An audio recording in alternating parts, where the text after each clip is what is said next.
Chapitre noyade. Alors, selon les chiffres de 2014, il y a environ 372 000 noyés dans le monde par an. Les chiffres de 2014, maintenant ils ont été pris sur une moyenne de 10 ans, donc on peut rester quand même sur des chiffres qui sont plus ou moins similaires. Il y a trois causes principales de noyade. Il y a l'accident, le suicide et autres, c'est-à-dire des noyades qu'on n'a pas su déterminer.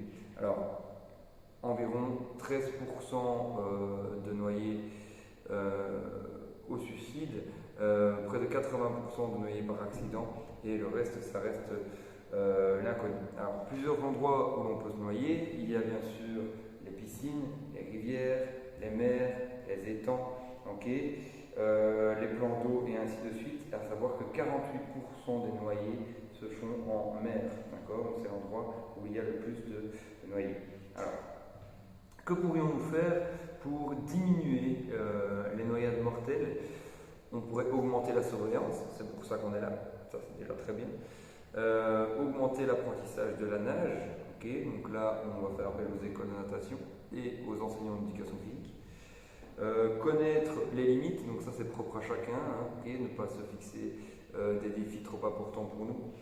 Et augmenter l'apprentissage des gestes qui sauvent, tels que la réanimation et ainsi de suite. C'est aussi pour ça que l'on est là. Alors, en termes théoriques, il y a une différence entre l'immersion et la submersion. L'immersion, c'est lorsque l'on a les voies respiratoires recouvertes. La submersion, c'est lorsque tout le corps, et les voies respiratoires comprises, sont recouvertes dans l'eau. Exemple, donc, la noyade par submersion, c'est on est complètement dans l'eau. La noyade par immersion, c'est exemple, le nourrisson, l'image n'est pas belle, mais c'est malheureusement déjà arrivé, qui se noie dans une pataugeoire, dans sa dos, juste parce qu'il est tombé la tête en avant. Alors, le processus de noyade, qu'est-ce qui se passe en fait au début? Quand quelqu'un est en train de se noyer, au début, il résiste, il est encore conscient, donc il s'empêche de respirer parce qu'il sait qu'il est en train de se noyer. Mais à un moment donné, le cerveau, à force qu'on retienne notre respiration pour ne pas respirer, le cerveau il a besoin d'oxygène et donc il va créer le réflexe laryngospasme.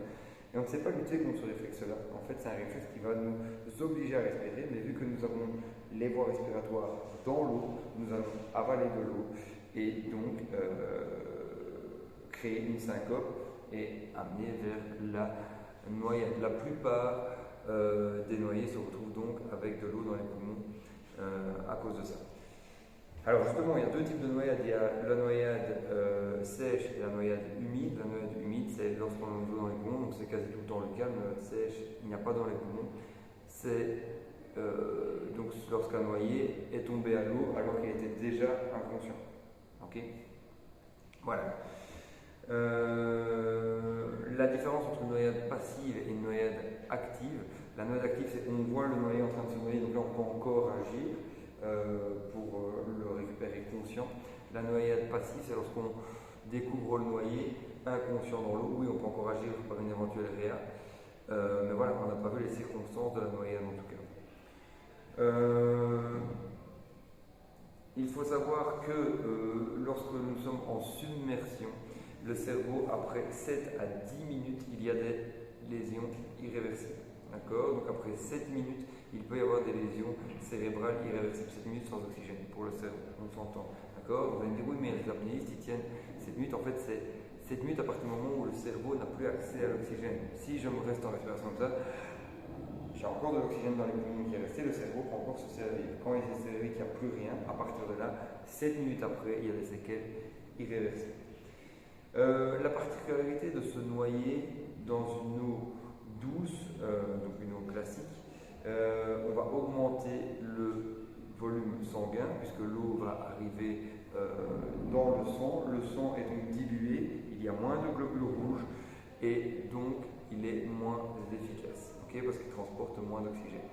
En eau salée, par contre, il n'y aura plus assez d'eau dans le sang parce que, comme vous le savez, le sel déshydrate et donc l'eau va ressortir et donc là il va aussi perdre en efficacité parce que le sang ne sera plus assez